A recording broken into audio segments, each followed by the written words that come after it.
गाड़ी को पीछे मुड़ना है तो इसे धीरे होना पड़ेगा, लेकिन गाड़ी का धीरे होना ये कहीं से भी दावा नहीं करता कि गाड़ी रिवर्स डायरेक्शन में चलनी शुरू हो जाएगी। तो जब ये गाड़ी धीरे हो रही है तो इसे धीरे होने दीजिए। आप कहिए कि गाड़ी धीरे हो रही है, ये इतनी जल्दी डिसीजन पे मत जंप कीजिए कि गाड़ी रिवर्स डायरेक्शन ले रही है। हाँ, पिछला वीक डाउ जोन्स के लिए बहुत ही बुरा रहा और आप सेलिंग की वॉल्यूम या सेलिंग में कितना फोर्स था उसका अंदाज़ा इस बिग, ये जो बड़ा रेड कैंडल दिख रहा है आप इससे लगा सकते हो। देखिए बिल्कुल एक बियरिश मारा बोझू है। और अगर आप इसके वॉल्यूम पर देखो, यहाँ जो वॉल्यूम है वो वॉल्यूम में भी काफ़ी बढ़ोतरी देखने को मिली है। तो पिछला सप्ताह डाउ जोन्स के लिए बहुत ही ख़राब रहा। अगर आप डेली चार्ट देखो तो शुक्रवार के सेलिंग में एक गैप डाउन हुई, गैप डाउन पे बहुत ज़्यादा वॉल्यूम थी और उस सेलिंग को इसने कंटिन्यू किया। तो कहीं ना कहीं डाउ जोन्स सेलिंग प्रेशर में आता हुआ दिख रहा है, जिसके कारण इंडियन मार्केट पे एक सेलिंग प्रेशर दिख सकता है और बाजार में हाहाकार मच सकता है। तो हम पूरी एनालिसिस करेंगे कि डाउ जोन्स क्यों गिर रहा है, आने वाले वीक में इंडियन मार्केट्स का क्या हो सकता है, इंडियन सेक्टर्स का क्या होगा। तो चलिए शुरू करते हैं।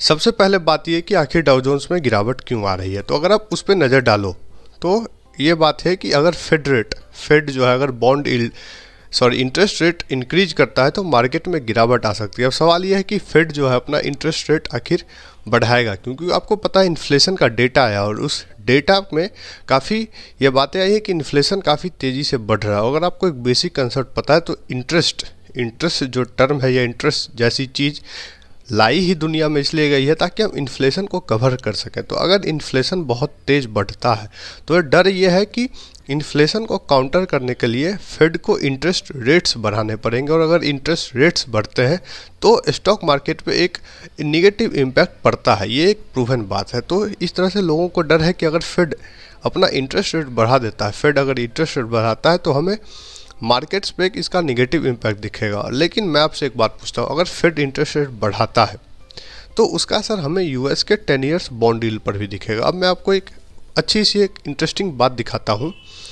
1 मिनट के लिए थोड़ा ध्यान दीजिए। स्क्रीन अचानक ब्लैक से वाइट चेंज होगी तो आपको थोड़ी सी प्रॉब्लम हो सकती है। तो ये देखिए, ये मैंने आपके सामने 2 कंपैरेटिव चार्ट खोले। ऊपर आपको दिखेगा 10 ईयर्स बॉन्ड डील और नीचे आपको दिखेगा यूएस डॉलर इंडेक्स। तो यहाँ पे आप देखो, जहाँ यूएस डॉलर इंडेक्स में हमें एक इम्प्रूवमेंट या इंक्रीज देखने को मिली है, वहीं पे अगर आप देखो तो हमारा 10 ईयर्स बॉन्ड डील्ड नीचे जाता हुआ दिख रहा है, जो कि एक डाइवर्जेंस है। और अगर ये डाइवर्जेंस है तो कहीं ना कहीं ये वीकनेस के थ्योरी को कंफर्म नहीं करता। मैं ये नहीं कह रहा कि मैं बुलिश हूँ, लेकिन एक बात समझिए कि ये बहुत बियरिश बात नहीं। अब 2 चीज़ें हो सकती हैं, या तो बाजार बढ़ेगा या गिरेगा, और दोनों के लिए क्या होगा, किसी एक को अपना रास्ता बदलना होगा। अगर बाजार को बढ़ना है तो इस डॉलर इंडेक्स को अपना रास्ता बदलना होगा। जो ये ऊपर की ओर तेज़ी से गया है इसे उसी तेज़ी से नीचे की ओर आना होगा। और इसके लिए क्या होगा, देखिए 93 के आसपास डॉलर इंडेक्स में एक छोटा सा रेसिस्टेंस है। ये हो सकता है कि इसको ये टच करके थोड़े सी और परेशानी ला के ये नीचे चला जाए, या ये हो सकता है कि बाजार गिरेगा। तो अगर बाजार को गिरना है तो उसके लिए क्या होगा कि ये जो 10 ईयर्स का बॉन्ड डील है इसको बढ़ना होगा। तो दोनों में से किसी एक को अपना राह परिवर्तित करना होगा। तो देखेंगे कि आने वाले सप्ताह में राह कौन परिवर्तित करता है। फिलहाल के लिए इस दोनों के डाइवर्जेंस के कारण वी आर न्यूट्रल। अब चलते हैं चार्ट पे, क्योंकि अपनी मेन एनालिसिस चार्ट से ही होती है, चार्ट ही सब कुछ। तो यहाँ देखिए, ये डाउ जोन्स का डेली चार्ट है और अगर यहाँ पर देखो तो ये गैप मुझे पसंद नहीं आता। वो भी जब गैप इतनी बड़ी सेलिंग वॉल्यूम पे हो और सेलिंग लगातार कंटिन्यू हो रही हो तो एक कहीं ना कहीं ये बियरिश सिग्नल चार्ट पे जरूर नज़र आता है। तो डाउ जोन्स ने अपने एक इम्पॉर्टेंट सपोर्ट को तोड़ा है, सपोर्ट गैप के साथ टूटा है, गैप पे सेलिंग वॉल्यूम है। तो ये सारे फैक्टर्स निगेटिव डायरेक्शन की ओर इशारा करते हैं। तो अब अगर हम एनालाइज करें कि डाउ जोन्स के साथ क्या हो सकता है या यूएस के मार्केट्स में क्या हो सकता है, तो यहाँ पे देखिए एक अच्छा कंसोलिडेशन रेंज है। तो ये जो आप रेंज मैंने मार्क कर दिया 33,166, तो इसको अप्रॉक्स मैं 33,200 मानता हूँ। तो 33,200 और फिलहाल क्लोजिंग है 33,290, तो इसको मैं 33,300 मानता हूँ। अब देखिए, अगर मार्केट को तेज होना है, देखिए अब यहाँ पॉसिबिलिटी की बात है, मार्केट ने सपोर्ट तोड़ दिया है, ये फॉल्स ब्रेकआउट हो सकता है, लेकिन सेलिंग देख के लग नहीं रही और हमें 10 ईयर्स बॉन्ड यील्ड और डॉलर इंडेक्स में एक डाइवर्जेंस दिख रहा है, तो क्या होगा, इसको हम पॉसिबिलिटी की तरह समझेंगे कि मार्केट किस डायरेक्शन में जा सकता है, यूएस का मार्केट। अभी इंडियन मार्केट की बात हम लोगों ने नहीं की है। तो देखिए यहाँ पे ये हो सकता है कि अगर ये इसी रेंज में कंसोलिडेट करता रहा, अगर ये इसी में थोड़ा सा ऊपर नीचे करके, और अगर ये किसी तरीके से 33,500 के ऊपर निकल के ट्रेड करने लगता है तो समझ जाइए तेज़ी बनी रहेगी। लेकिन अगर ये किसी तरह 33,200 के नीचे कंसिस्टेंटली ट्रेड करने लगता है तो डाउ जोन्स में आपको खतरा दिख सकता है। तो we are slight bearish on Dow Jones due to charts. और अगर हम इसकी बात करें इस फैक्टर की, तो इस फैक्टर पे हम न्यूट्रल हैं, लेकिन चार्ट्स हमें थोड़ी सी बियरिशनेस बता रही है ग्लोबल मार्केट का। लेकिन इसका इंडियन मार्केट पे क्या असर होगा ये समझने के लिए चलते हैं अब निफ्टी 50 के चार्ट पे। उम्मीद है आपका ये डाउट कि डाउ जोन्स क्यों गिरा ये क्लियर हो गया होगा और आपको सभी बातें समझ आ गई हों। तो चलते हैं अब निफ्टी 50 के चार्ट पे, और ये वही चार्ट है जो मैं आपसे हर वीक शेयर करता हूँ। और देखिए रिटेल ट्रेडर की सबसे बड़ी गलती, आप बियरिश कहाँ पे थे, सॉरी आप बुलिश कहाँ पे थे। मैं आपको बता सकता हूँ आप बुलिश थे यहाँ पर, आप बियरिश कहाँ पर हो, आप बियरिश यहाँ पर। लेकिन अगर आपने आदर्श स्टॉक्स के चैनल को फॉलो किया तो आपको पता है हम लोग यहाँ पर बियरिश थे। मैंने हर वीक आपसे कहा कि निफ्टी 16,000 जाने से पहले एक रीटेस्ट जरूर करी, और उस रीटेस्ट का जोन होगा 15,400 से 15,600। ये आप पुराना वीडियो आप जाके उसको देख सकते हैं। और मैंने आपके सामने ही ये ट्रेंड लाइन ड्रॉ की थी और कहा था जब ये ट्रेंड लाइन ब्रेक कर जाए तो ये आप समझ लीजिए कि मार्केट की तेज़ी खत्म हो चुकी है और हम लोग जा रहे हैं पुल बैक के लिए। तो बिल्कुल यही होता हुआ नज़र आया, और अब हम इस ट्रेंड लाइन को आपके लिए डिलीट कर देते हैं क्योंकि इस ट्रेंड लाइन का काम खत्म हो चुका है। और अब बात करते हैं कि अब मार्केट में क्या हो सकता है। तो यहाँ देखिए एक फ्राइडे के सेशन में हमें बहुत ज़्यादा इसने एक रीटेस्ट लिया, और रीटेस्ट के बाद एक अच्छी खासी शॉर्ट कवरिंग आई, या शॉर्ट कवरिंग कह लीजिए, पुल बैक रैली आई, जिसके कारण मार्केट ने जाते जाते सारे बियर्स को एक झटका तो जरूर दिया और कुछ बुल्स को भी साथ में ले गई। तो अगर इस पॉइंट पे देखें तो मार्केट थोड़ी सी बुलिश नज़र आती है ड्यू टू दिस कैंडल। लेकिन अगर ओवरऑल हम स्ट्रक्चर को देखें तो अगर आप देखिए यहाँ से यहाँ तक प्राइस जिस तरीके से गई है बहुत छोटे छोटे कैंडल्स में गई है, जो कि कहीं ना कहीं बुलिश मोमेंटम की कमी दिखाती है। तो ये जो रास्ता, ये जो सफ़र निफ्टी ने तय किया, ये सफ़र अच्छा नहीं लग रहा, जिसके कारण मुझे निफ्टी पे बुलिश होने का कोई कारण नहीं दिखता। वहीं पर बियरिश होने का भी कोई कारण नहीं दिख रहा, क्योंकि निफ्टी ने अपने सपोर्ट को रिस्पेक्ट किया है। और अगर ओवरऑल मैं आपको एक रेंज देने की कोशिश करूं तो जब तक निफ्टी 15,400 के ऊपर है मैं बहुत ज़्यादा बियरिश नहीं हूँगा। अगर मैं बात करूं कि मेरी उम्मीद क्या है कि मार्केट क्या कर सकता है, तो देखिए मार्केट ना गिरेगा ना बढ़ेगा, आपका पेशेंस टेस्ट करेगा। मैं कहना क्या चाहता हूँ इस बात से, इस बात को आप समझिए कि ऐसा हो सकता है आने वाले टाइम में कि निफ्टी आपको 15,400 से 15,600 के रेंज में हिच को ले लेता हुआ दिखे। बिल्कुल इसी तरीके से ये ट्रेड कर सकता है, और इसमें लोगों का पेशेंस टेस्ट होगा, और जब तक ये इस रेंज में ट्रेड करेगा हो सकता है कि चीज़ें कूल ऑफ हो जाएं। जो आपको डाइवर्जेंस दिख रहा है 10 ईयर्स बॉन्ड यील्ड और डॉलर इंडेक्स में, वो डाइवर्जेंस खत्म हो जाए, सारे केसेस सुलझ जाए और निफ्टी वापस अपनी तेज़ी रिज्यूम करे। लेकिन अगर हम 15,400 के नीचे जाते हैं तो 15,200 तक का रास्ता हमें खुलता हुआ नज़र आएगा। तो 15,400 एक बहुत इंपॉर्टेंट सपोर्ट है, उसके नीचे निफ्टी को नहीं जाना चाहिए अगर कहीं भी अपनी बुलिशनेस को इसे मेंटेन करना है। और 15,600 एक क्रिटिकल सपोर्ट है, क्रिटिकल से मैं कहना चाह रहा हूँ शॉर्ट टर्म सपोर्ट, क्योंकि यहाँ देखिए यहाँ लगातार इसने सपोर्ट लिया पिछले टाइम में, और उसके ऊपर हमें एक क्लोजिंग शैडो भी बहुत ज़्यादा दिख रहा है। तो 15,600 एक बहुत शॉर्ट टर्म सपोर्ट, एक क्रिटिकल सपोर्ट 15,400। एनालिसिस ये कि निफ्टी ना बुलिश है ना बियरिश है, निफ्टी जा चुका है साइडवेज में, मतलब हमें किसी डायरेक्शन में बहुत तेज़ मूवमेंट नहीं दिखेगी। तो स्टॉक स्पेसिफिक रहिए और रैली का आनंद लीजिए। अब बात करते हैं हम लोग निफ्टी बैंक की।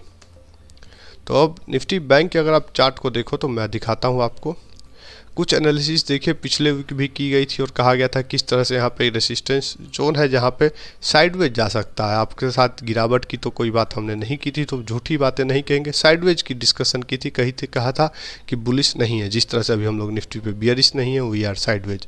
अब देखिए बैंक निफ्टी का चार्ट, अब इस चार्ट को आप दो नज़रिए से देख सकते हैं, मैं आपको दोनों व्यू पॉइंट देता हूँ। एक नज़रिया ये है कि यहाँ पे देखिए एक रिवर्सल पैटर्न था, ये देखिए एक रिवर्सल पैटर्न, इसका ब्रेकआउट था इस जोन पे, और हो सकता है निफ्टी इस जोन को रीटेस्ट कर रहा हो, यानी अपने एक इम्पोर्टेंट सपोर्ट के पास है। तो 34,000 का एक बहुत इंपॉर्टेंट सपोर्ट है बैंक निफ्टी के लिए। मैं थोड़ा सा अगर इसको तो 33,950 ये एक बहुत इंपॉर्टेंट सपोर्ट है बैंक निफ्टी के लिए, क्योंकि देखिए ये जो यहाँ पे एक रिवर्सल पैटर्न है इसका ये ब्रेकआउट है और यहाँ से बुलिशनेस की कहीं ना कहीं शुरुआत हुई। तो 33,950 या 34,000 आप मान सकते हैं बहुत बड़ा सपोर्ट बैंक निफ्टी के लिए। लेकिन अगर आप एक चीज़ और देखो इसमें, तो आपको एक छोटा सा आपको इन्वर्स हेड शोल्डर बनता हुआ दिखेगा। इसके लिए मैं आपको ले चलता हूँ डेली चार्ट पे।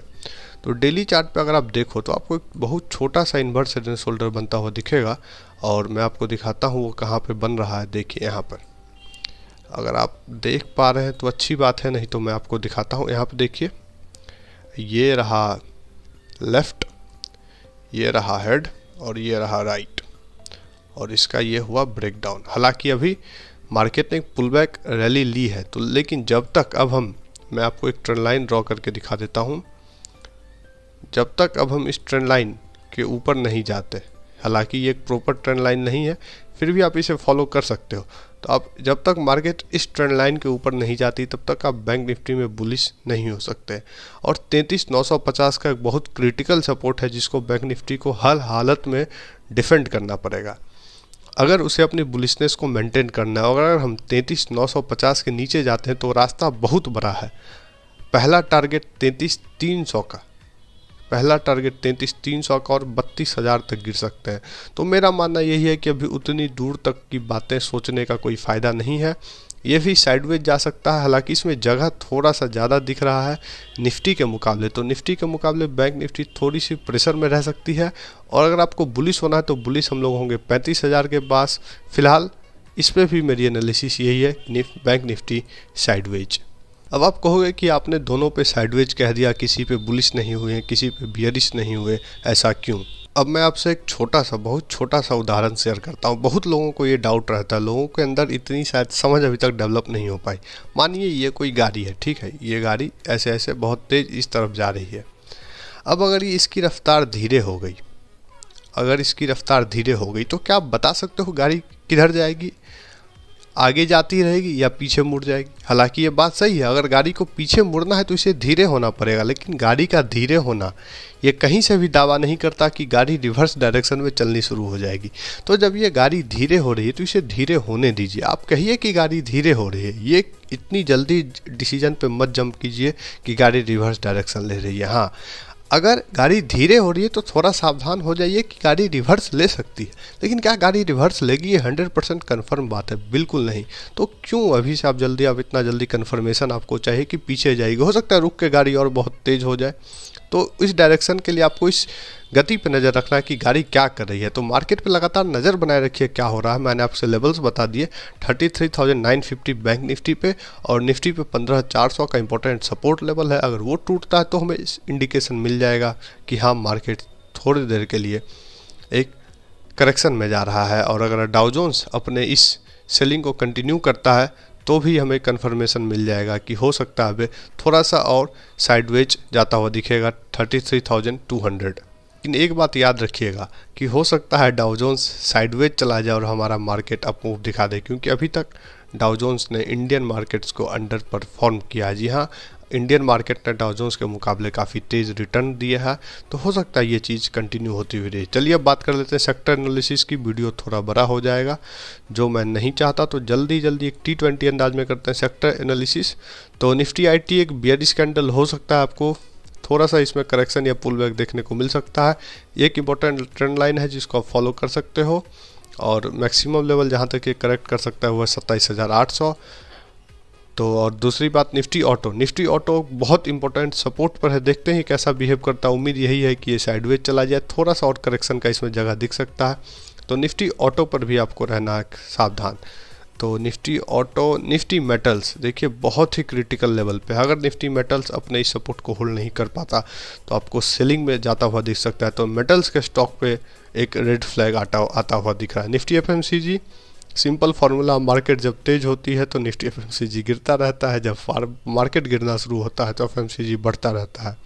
स्लाइड बुलिश ऑन FMCG, हालांकि इसने लगातार निफ्टी इंडेक्स को अंडर परफॉर्म किया, लेकिन आप स्लाइड बुलिश हो सकते हैं। और अगर आपको सपोर्ट रेजिस्टेंस ड्रॉ करना है तो आप इस ट्रेंड लाइन को फॉलो करके इसमें जब तक इसके ऊपर है आप निफ्टी के FMCG में लोकेटेड रह सकते हैं। निफ्टी फार्मा एक इम्पॉर्टेंट ट्रेंड लाइन सपोर्ट के पास है, और जिस जैसा फार्मा में होता है FMCG वैसा ही फार्मा में होता है। निफ्टी गिरी तो फार्मा ऊपर।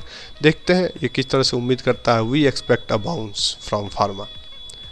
निफ्टी मीडिया, ओवरऑल अगर आप हर सेक्टर को देखोगे तो बात यही है कि हर सेक्टर अपने इम्पोर्टेंट सपोर्ट के पास है।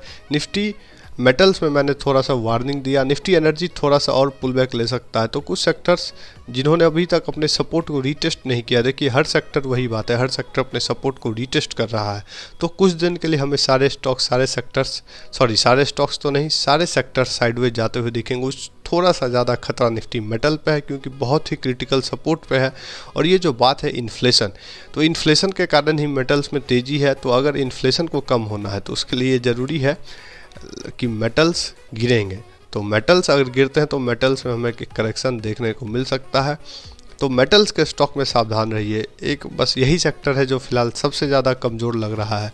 तो मेटल से सावधान रहिए। इंडियन मार्केट साइडवेज जा सकता है और ग्लोबल मार्केट में हमें एक सेल ऑफ देखने को मिल सकती है अगर 33,200 का डाउ जोन्स अपना सपोर्ट तोड़ता है। और हमें नज़र रखना है कि जो डाइवर्जेंस है 10 ईयर्स बॉन्ड यील्ड में और डॉलर इंडेक्स में वो किस तरह से प्ले आउट होती है। उम्मीद है आपको वीडियो पसंद आया, और वीडियो पसंद आए तो इसे दोस्तों के साथ ज़रूर शेयर कर दीजिए और चैनल को लाइक एंड सब्सक्राइब करना मत भूलें ही है।